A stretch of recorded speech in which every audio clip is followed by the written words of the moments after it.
Kali ini kita akan melanjutkan materi yaitu tentang pendekatan dan prinsip geografi. Yang pertama, kita akan membahas tentang pendekatan geografi. Sebelumnya, kalian pernah belajar tentang objek studi geografi yang terbagi menjadi dua, yaitu objek material dan objek formal. Nah, kalau objek material itu ada objek yang menjadi kajian dalam geografi. Kalau objek formal, nah ini dia. Objek formal geografi berupa pendekatan geografi atau geographic approach. Nah, yang dinamakan pendekatan geografi itu yang seperti apa? Pendekatan geografi adalah sudut pandang untuk mengkaji fenomena geografi dari topik tertentu yang menjadi perhatian. Kalau kalian sebelumnya pernah belajar tentang objek studi geografi, objek material itu adalah yang dipelajari, yang menjadi materinya dalam geografi. Nah, sedangkan pendekatan geografi di sini adalah sudut pandang, artinya bagaimana kita mempelajari materi-materi yang ada di dalam geografi. Makanya di sini didefinisikan sebagai sudut pandang untuk mengkaji fenomena geografi ya. Artinya bagaimana cara kita mengkaji fenomena geosfer, fenomena geografi yang ada di permukaan bumi itu adalah dengan pendekatan geografi. Nah, pendekatan geografi itu ada 3.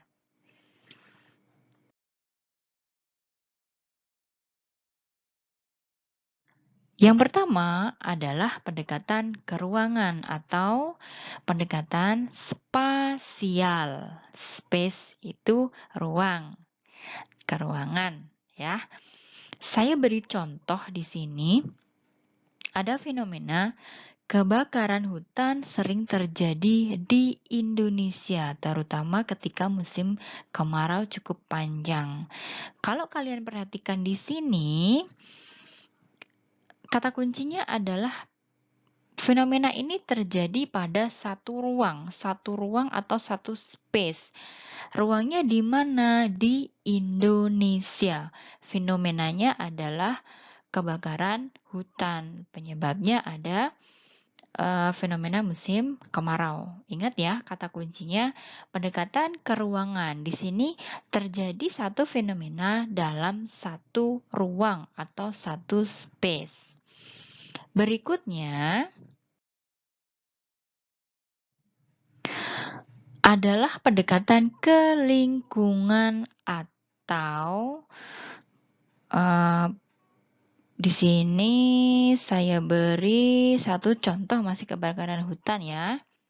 Nah,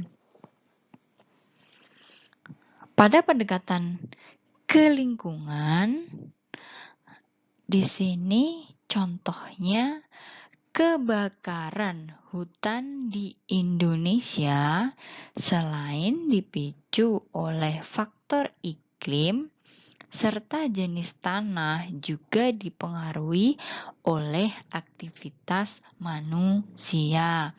Nah, pada pendekatan ke lingkungan di sini yang membedakan adalah ada kondisi lingkungan yang dipengaruhi oleh aktivitas manusia. Sebenarnya di situ kata kuncinya ada terjadi perubahan di satu lingkungan ya. Nah, di satu lingkungan terjadi perubahan bisa disebabkan secara physically, secara natural oleh alam itu sendiri, maupun bisa juga dipengaruhi oleh aktivitas manusia. Kalau dalam hal ini contohnya adalah kebakaran hutan, berarti mungkin dengan sengaja dibakar atau mungkin untuk hal-hal yang lain. Tapi itu adalah untuk oleh aktivitas manusia dan bisa menyebabkan perubahan pada lingkungan. Oke? Itu untuk pendekatan yang kedua, pendekatan ke lingkungan. Berikutnya, ada pendekatan kompleks wilayah. Coba kalian garis bawah di sini sudah kompleks, wilayahnya sudah kompleks. Nah, saya beri contoh di sini. Coba kalian perhatikan, masih sekitar kebakaran hutan. Contohnya adalah kebakaran hutan yang terjadi di wilayah Riau mengakibatkan kabut asap sampai ke Singapura bahkan ke Malaysia. Kalau kalian perhatikan di sini, ada beberapa ruang yang disebut, ada beberapa wilayah yang disebut. Kebakaran hutan itu terjadi di Riau, tapi ternyata akibatnya atau dampaknya itu bisa sampai ke Singapura bahkan Malaysia, ya. Makanya di sini sudah termasuk kajiannya dengan menggunakan pendekatan kompleks wilayah karena sudah kompleks, sudah mengkaitkan atau sudah terjadi hubungan interrelasi antara satu wilayah dengan wilayah yang lain, satu ruang dengan ruang yang lain. Itu kata kuncinya ya anak-anak. Saya harapkan bisa dipahami ya untuk 3 pendekatan tadi. Yang pertama adalah pendekatan ke ruangan, yang kedua adalah pendekatan ke lingkungan, yang ketiga adalah pendekatan kompleks wilayah. Oke, berikutnya kita akan membahas submateri berikutnya yaitu tentang prinsip geografi.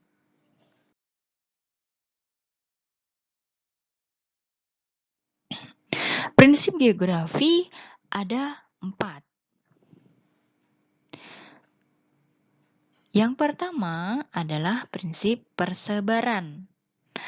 Fenomena yang tersebar di permukaan bumi. Jadi keberadaan fenomena di permukaan bumi itu pasti tersebar secara tidak merata. Oke.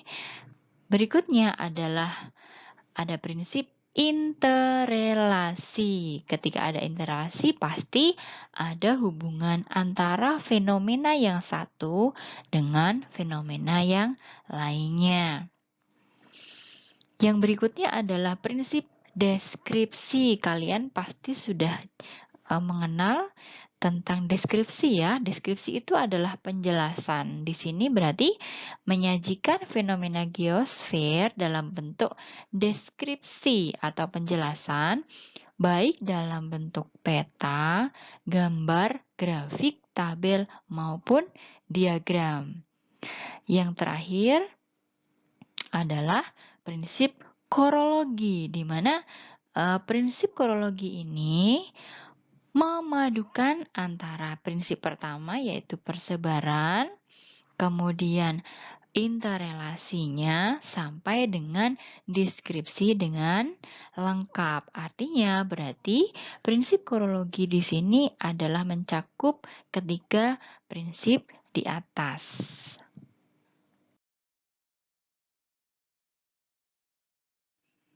Kalian perhatikan pada contoh yang pertama, di sini adalah contoh prinsip distribusi. Kaitannya dengan persebaran flora dan fauna. Contohnya, Indonesia bagian barat didominasi oleh jenis fauna asiatis, meliputi wilayah Sumatera, Kalimantan, Jawa, dan Bali. Nah, di sini berarti dijelaskan ada persebaran jenis fauna ya, Sumatera, Kalimantan, Jawa, dan Bali. Bisa dipahami ya? Berikutnya contohnya di sini ada prinsip interrelasi. Fenomenanya adalah ada tanah longsor yang diakibatkan oleh perubahan fungsi lahan. Nah, kalau di sini kalian cermati, ketika ada interrelasi biasanya ada hubungan sebab akibat. Kalau di sini ada dari perubahan fungsi lahan sebagai sebabnya, akibatnya terjadi bencana tanah longsor. Oke, itu. Berikutnya, di sini contoh dari deskripsi ya. Deskripsi tadi bisa berupa gambar, peta, tabel, grafik, ataupun berupa penjelasan. Nah, di sini mengungkapkan data geografis itu dalam bentuk peta. Yang dijelaskan di sini adalah peta persebaran kebudayaan suku Asmat yang ada di pulau atau Kepulauan Papua dan sekitarnya. Nah, di sini dideskripsikan dengan jelas melalui peta, ya.